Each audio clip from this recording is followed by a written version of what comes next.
بولو طلعت حسین کے ساتھ افضل بٹ صاحب، آسمہ شیرازی، آپ دونوں کا بہت بہت شکریہ۔ آسمہ، میں آپ سے سٹارٹ کرتا ہوں۔ عمران خان صاحب کا کہنا ہے کہ صحافی جو ہیں وہ پیسے لے کر، آپ نے کل سنا ہوگا، وہ لکھتے ہیں اور گند اچھالتے ہیں۔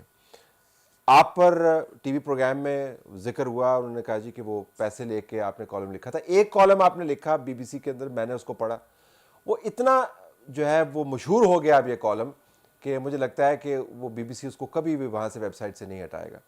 یہ آپ کے اوپر کالم میں کیا آپ نے ایسا لکھ دیا، یا اس کے پیچھے کچھ اور معاملہ ہے کہ ہر مرتبہ جب تنقید ہوتی ہے تو کہا جاتا ہے کہ عزت اچھالی جا رہی ہے؟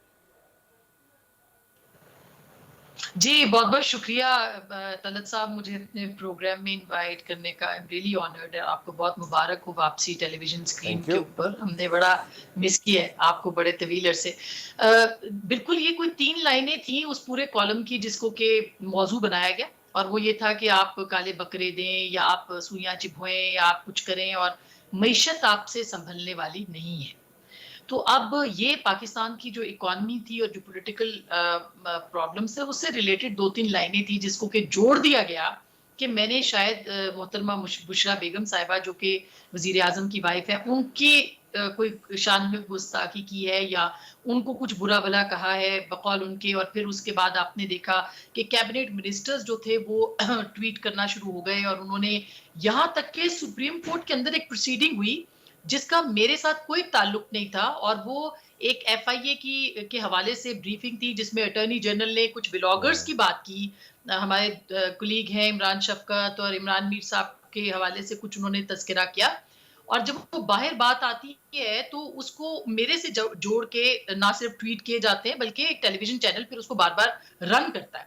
تو مجھے تو یہ سمجھ میں آتا ہے طلعت صاحب کہ یہ معاملہ چند لائنوں کا نہیں تھا، یہ معاملہ چند صحافیوں کا ہے جن کی جو کریڈیبلٹی ہے وہ ان کو بہت زیادہ ہانٹ کرتی ہے۔ وہ یہ سمجھتے ہیں کہ لوگ اگر طلعت حسین کو سنتے ہیں تو ان کو ڈسکریڈٹ کیا جائے، اور ان کے اوپر لوگ یقین کرنا بند کر دیں۔ اس اعتبار سے پہلے سے جو پری ایمپٹیو سٹرائکس ہیں وہ کی جاتی ہیں تو کہ کہیں کا معاملہ بھی جو ہے وہ اس جوڑ کو دیا اس جاتا کے ہے ساتھ۔ اور الزام یہ لگایا جاتا ہے کہ یہ ہماری عزتیں اچھالتے ہیں، اور وہ الزام لگا کر پھر عزتیں اچھالنے کا بندوبست کیا جاتا ہے۔ ابھی جی افضل بٹ صاحب سے ذرا پوچھ لیتے ہیں۔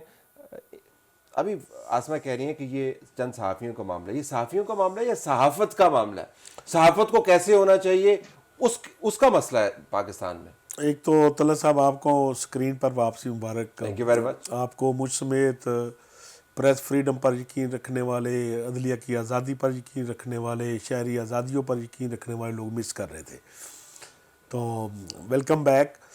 دوسری بات طلعت صاحب آپ نے جو بات کی، بیسیکلی یہ جرنلزم سے پرابلم ہے اس گورنمنٹ کو، کہ آپ نے تاریخ کے اچھا عبور بھی آپ نے دیکھا ہوگا کہ جو جرنلسٹ آرگنائزیشن ہیں ان سے ہمیشہ حکمرانوں کا جو ہے وہ رویہ ٹھیک نہیں رہا، لیکن 77 کے بعد جب جنرل ضیاء الحق صاحب آئے تو انہوں نے پہلی دفعہ پی ایف جے کو بریک کیا، ٹھیک۔ ایک فیکشن اپنی مرضی کا بنایا، اور بہت عرصہ تک 2 پی ایف جے چلتی رہی پیرلل۔ لیکن میں بات کو مختصر کرتے ہوئے سیدھا اس دور پہ آتا ہوں کہ اب اس دور میں کم از کم 4 پی ایف جے بنائی گئی ہے، خود سے بنائی گئی ہیں، فنڈ کی گئی ہیں؟ نہیں، باقاعدہ لوگوں کو بلا کے انہیں فنڈنگ کی گئی، انہیں استعمال کیا گیا، اور پی ایف جے تو ایک اپر باڈی ہے نا، مدر باڈی ہے، حالانکہ اس کا ایک طریقہ کار ہے کہ پی ایف یو جے کمرے میں نہیں بن سکتی، لیٹر پیڈ پہ نہیں بن سکتی، اس کے نیچے چاروں صوبوں میں یونٹ ہونے چاہیے، اور بین الاقوامی طور پر ریکگنائز تنظیم ہے، یہ ایسا نہیں ہے کہ ہم نے گھر پہ بیٹھ کے بنا دی۔ چاروں صوبوں سے لوگ ڈیلیگیٹ الیکٹ ہو کر آتے ہیں اور پی ایف جے کا انتخاب کرتے ہیں۔ اب گورنمنٹ پاکستان کسی کو پی ایف جے ڈکلیئر کر دے یہ دیکھے بغیر کہ اس کا بلوچستان میں کوئی یونٹ تھا، کے پی کے میں تھا، سندھ میں تھا، پنجاب میں تھا، لیکن یہ ہوا اور ہو رہا ہے، یہ ہوا اور انہیں پروموٹ کیا گیا۔ لیکن آپ کے یہ صرف پی ایف یو جے تک محدود نہیں ہے، پریس کلب کے اندر کیا ہو رہا ہے؟ اور اس پریس کلب کے الیکشن سے پہلے میرا ایک ہی لوگوں سے مطالبہ تھا، میں جس دفتر جاتا تھا، کہ یہ الگ قسم کا الیکشن ہے، یہ پینلز کے درمیان نہیں ہے. یہ گورنمنٹ اس وقت جو پریس فریڈم کا سب سے بڑا مورچہ ہے، جو جرنلسٹ کے حقوق کا سب سے بڑا مورچہ ہے، اس کو تالا لگانا چاہتی ہے. ٹھیک. اور جو کچھ اس الیکشن میں ہوا، پریس کلب کے الیکشن میں، کبھی اس سے پہلے نہیں ہوا. ہم نے یعنی یہ جب ہم پرویز مشرف کے ساتھ کے خلاف ایجیٹیشن کر تب بھی یہ رہے نہیں تھے ہوتا تھا. تب بھی یہ نہیں ہوا. یہ کبھی نہیں ہوا. اور اب اسلام آباد کا ہر وہ جرنلسٹ جو تھوڑا سا حالات میں نظر رکھتا ہے، وہ ہمارے مخالف بھی تھے. اب وہ کہتے ہیں جو حالات بن گئے ہیں کہ آپ ٹھیک کہتے تھے، تو اس لیے یہ صحافت کا مسئلہ. صحافت کا مسئلہ. واپس جائیں آسمہ شیرازی صاحبہ. تو یہ جب وزیر اعظم بیٹھ کے قوم کے سامنے یہ کہتے ہیں کہ صحافی پیسے لے کر غلاظت اچھالتے ہیں، اور اس کے بعد یہ نہیں زحمت کرتے کہ فالو اپ کریں اور بتائیں کہ جی میرے پاس یہ ثبوت موجود ہے. کل وہ اپوزیشن کی بات کر رہے تھے کہ اپوزیشن کے دور میں انفلیشن کتنی تھی، قرضے کتنے تھے، اعداد و شمار کے ساتھ بات کر رہے تھے. لیکن جب صحافیوں کے اوپر بات کی تو ایک جملہ بولا، یعنی لوگوں کے ذہن میں یہ تاثر چھوڑ دیا کہ پتہ نہیں کتنے صحافی ہیں اور کون کون سے صحافی ہے، کہاں سے پیسے لیتے ہیں. تو یہ اس سے زیادہ حد تک اور کیا ہوگی صحافیوں کی؟ جی بالکل. دیکھیے وزیر اعظم نے تو کہہ دیا کہ یہ پیسے لے کے کام کرتے ہیں اور 70% ہم پہ تنقید کرتے ہیں، مگر یہ حکومت ہے. یہ کیسے بھول جاتے ہیں کہ یہ اس وقت اپوزیشن میں نہیں ہے، کی تمام ایجنسیاں ان کے ماتحت ہیں، پاکستان کے تمام ادارے ان کے ساتھ ایک صفحے پہ ہیں. انہوں نے ہر صحافی کی انویسٹیگیشن تقریباً ہر ایک کی کر رکھی ہے، اور اس کے بعد بھی جب ان کے پاس کچھ نہیں آیا تو یہ ان کے ہاتھ کچھ نہیں آیا تو یہ صرف الزام اور بہتان کے اوپر اتر آئے. سب سے زیادہ فیک نیوز یہ حکومت چلاتی ہے. سب سے زیادہ فیک نیوز ان کے جو وزراء ہیں وہ پھیلاتے ہیں، ان کے مشیر پھیلاتے ہیں، ان کے معاونین خصوصی پھیلاتے ہیں. سب سے زیادہ گالم گلوچ جو ہے وہ کس میڈیا سیل سے ہوتی ہے؟ ہم نے تو خواتین جرنلسٹوں نے 2020 اگست کے اندر جو ہے وہ ایک آن لائن پٹیشن جو ہے وہ کی تھی. خواتین صحافیوں کو ہراساں کیا جاتا ہے، کس طرح سے ان کے اوپر حملے کیے جاتے ہیں، کس طرح سے ان کو ڈرایا اور دھمکایا جاتا ہے. اور صرف خواتین کی نہیں، ایون بہت سارے ہمارے جو کولیگز ہیں ان کو بھی. لیکن ہم نے تو on the record online petition جو تھی یہ دنیا بھر میں پڑھی گئی، دیکھی گئی، سنی گئی. اس کے اوپر وزیر اعظم نے کیا کہا، اور پھر وہ کہتے ہیں کہ ایف آئی اے کے پاس 95,000 کیسز ہیں.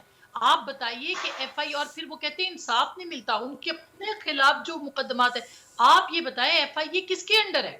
کیا وہ حکومت پاکستان کے انڈر نہیں ہے؟ کیا وہ وزارت داخلہ کے انڈر نہیں ہے؟ ایک اور دلچسپ زاویہ جو ہے میں آپ کے سامنے رکھنا چاہوں گا، لیکن بٹ صاحب سے پہلے پوچھتے ہوئے وہ ریپیٹ کرنا ہے ایک بات کو، اس معاملے کو اتنا ریپیٹ کریں. ابھی آسمہ سے بات ہو رہی تھی پروگرام شروع ہونے سے پہلے کہ یہ ریپیٹیشن ہے، کمال ہے. آپ نے پریس کلب سے احتجاج کیے، راولپنڈی پریس کلب سے ہوا، اسلام آباد پریس کلب سے ہوا، پی ایف یو جے ابھی بھی احتجاجی کیفیت کے اندر ہیں.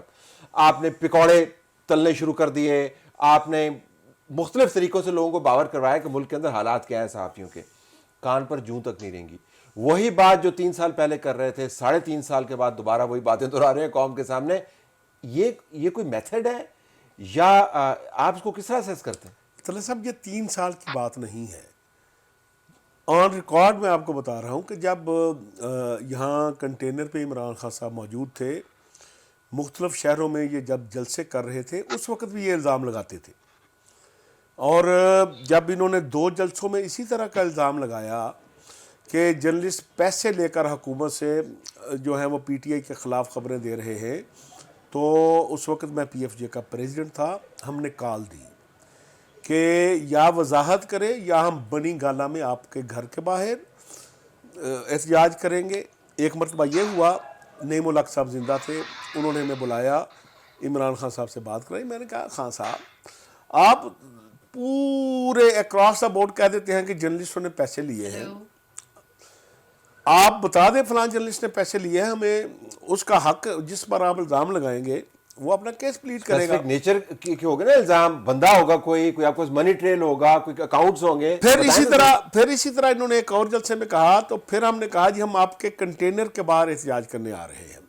پھر ہمارے مذاکرات عمران خان صاحب کے ساتھ کنٹینر کے اندر ہوئے، اور انہوں نے کہا کہ آئندہ میں اسپیسیفک بات کروں گا.